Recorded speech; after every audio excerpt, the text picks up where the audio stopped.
After we generate a new visualization, we often want to explore it, say by getting a closer look at an area of interest or by rotating it to see what's on the other side. For example, we may want to visualize the behavior of a new satellite orbit to make sure it meets requirements, like boundedness or periodicity. Let's see how we can use the tools for exploring figures in MATLAB Online to find a periodic satellite orbit near the Moon. To illustrate our problem, we'll use some existing code to generate and plot an example orbit that begins close to the Moon. Because of the scale, it's hard to see the details of the orbit. To get a closer look, we'll select the Zoom In button located in the Figure tab.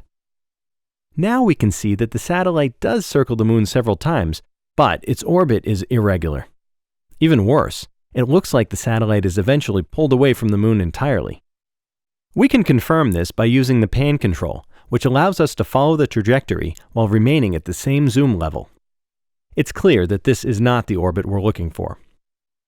To help us find a periodic orbit, we'll use an alternative way of visualizing orbits called a Poincaré map.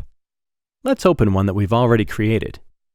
Poincaré maps often contain patterns resembling concentric rings. Let's take a closer look using the box zoom feature. Ooh, it looks like we found one. The trick is to estimate the location of the ring's center, which corresponds to the position and velocity values of a periodic orbit. We can then generate a new orbit using these values.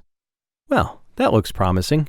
To confirm that this orbit is really periodic, we'll use the rotation control to obtain an overhead view. Since the orbit lies in the XY plane, it's easier to right-click and select the view we want, rather than rotating the axes manually. After zooming in, it looks like we found what we're looking for. Now it's your turn to use the tools located inside the Figure tab to explore your own visualizations.